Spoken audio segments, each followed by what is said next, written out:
Hi friends, good morning. ಎಲ್ಲರಿಗೂ ನಮಸ್ಕಾರ. ಹೇಗಿದ್ದೀರಾ ಎಲ್ಲರೂ? ಇವತ್ತಿನ ಬೆಳಗ್ಗೆ ತಿಂಡಿಗೆ ಅಕ್ಕಿ ಶಾವಿಗೆ ಉಪ್ಪಿಟ್ಟು ಮಾಡಬೇಕು ಅಂತ ಅಂದ್ಕೊಂಡಿದ್ದೀನಿ.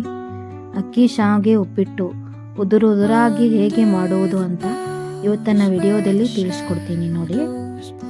ಮೊದಲಿಗೆ ಅಕ್ಕಿ ಶಾವಿಗೆ ಉಪ್ಪಿಟ್ಟು ಮಾಡೋದಕ್ಕೆ ರೈಸ್ ವರ್ಮಿಸೈಲ್ ಅಂತ ಸಿಗುತ್ತೆ, ಅದನ್ನು ತಗೋರಿ. ಆಮೇಲೆ ಸಣ್ಣದಾಗಿ ಈರುಳ್ಳಿ, ಹಸಿಮೆಣಸಿನ್ಕಾಯಿ, ಕರಿಬೇವು, ನಿಂಬೆಹಣ್ಣು ಎಲ್ಲನೂ ಕಟ್ ಮಾಡಿ ಇಟ್ಕೋಬೇಕು. ಆಮೇಲೆ ಕೊತ್ತಂಬರಿನೂ ಕಟ್ ಮಾಡಿ ಇಟ್ಕೋಬೇಕು. ಆಮೇಲೆ ಕಾಯಿ ತುರಿನ ತುರಿದಿಟ್ಕೋಬೇಕು. ಆಮೇಲೆ ಫ್ರೆಂಡ್ಸ್, ಒಂದು ಪಾತ್ರೆಯಲ್ಲಿ ಸ್ವಲ್ಪ ನೀರು, ಶಾವಿಗೆ ಹಾಕಿ 2 ನಿಮಿಷ ಕುದಿಸ್ಬೇಕು. ಕುದಿಸೋದಾದ್ಮೇಲೆ ಸ್ವಲ್ಪ ಅದಕ್ಕೆ ತಣ್ಣೀರನ್ನು ಹಾಕಬೇಕು. ತಣ್ಣೀರು ಹಾಕೋದ್ರಿಂದ ಶಾವಿಗೆ ಉದುರಾಗಿ ಬರುತ್ತೆ.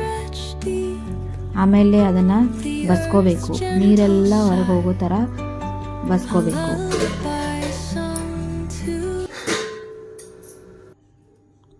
ಆಮೇಲೆ ನೋಡಿ ಫ್ರೆಂಡ್ಸ್, ಹಿಂಗೆ ಉದುರಾಗಿ ತಣ್ಣೀರು ಹಾಕೋದ್ರಿಂದ ಹೀಗೆ ಉದುರಾಗಿ ಬಿಡಿಯಾಗಿ ಶಾವಿಗೆ ಬರುತ್ತೆ.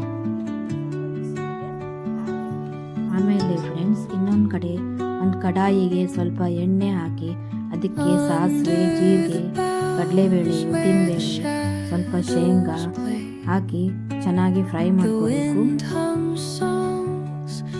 ನೆಕ್ಸ್ಟ್ ಅದಕ್ಕೆ ಸಣ್ಣದಾಗಿ ಹೆಚ್ಚಿರೋ ಹಸಿಮೆಣಸಿನ್ಕಾಯಿ, ಈರುಳ್ಳಿ, ಕರಿಬೇವು ಎಲ್ಲನೂ ಹಾಕಿ ಚೆನ್ನಾಗಿ ಫ್ರೈ ಮಾಡಬೇಕು. ಕೆಂಪು ಆಗೋವರೆಗೂ ಫ್ರೈ ಮಾಡಬೇಕು.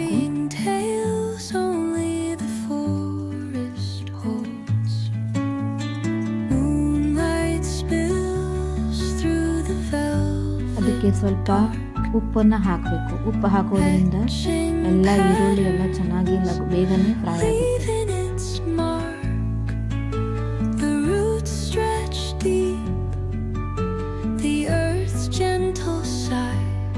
ಇನ್ನೊಂದು ಕಡೆ ನಿಂಬೆ ಹಣ್ಣನ್ನೆಲ್ಲ ರಸ ತೆಗೆದಿಟ್ಕೋಬೇಕು.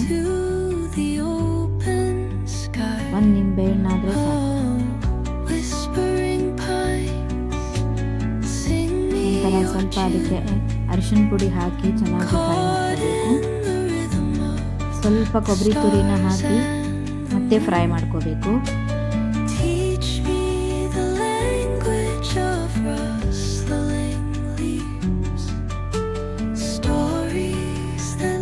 ಸ್ವಲ್ಪ ಕೊತ್ತಂಬರಿನೂ ಹಾಕಿ ಚೆನ್ನಾಗಿ ಫ್ರೈ ಮಾಡ್ಕೋಬೇಕು.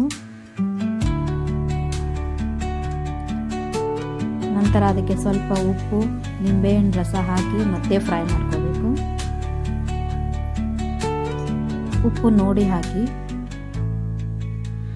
ಆಮೇಲೆ ಇದು ಬಸ್ಕೊಂಡಿರೋ ಎಲ್ಲ ಶಾವಿಗೆನ ಅದರಲ್ಲಿ ಕಡಾಯಿಗೆ ಹಾಕಿ ಚೆನ್ನಾಗಿ ಎಲ್ಲ ಮಸಾಲೆನೂ ಮಿಕ್ಸ್ ಮಾಡ್ಕೋಬೇಕು. ನೋಡಿ, ಹೆಂಗೆ ಉದುರಾಗಿ ಶಾವಿಗೆ ಕಾಣ್ತಾ ಇದೆ.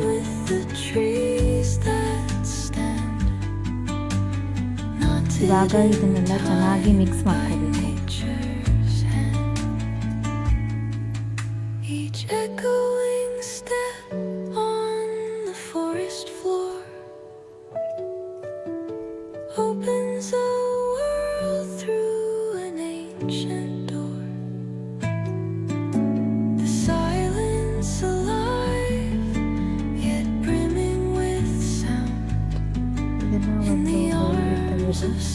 ಅದರ ಮೇಲೆ ಕೊಬ್ಬರಿ ಮತ್ತು ಕೊತ್ತಂಬರಿ ಸೊಪ್ಪನ್ನು ಉದುರಿಸಿದರೆ ತುಂಬ ಕಲರ್ಫುಲ್ಲಾಗಿ ಕಾಣುತ್ತೆ.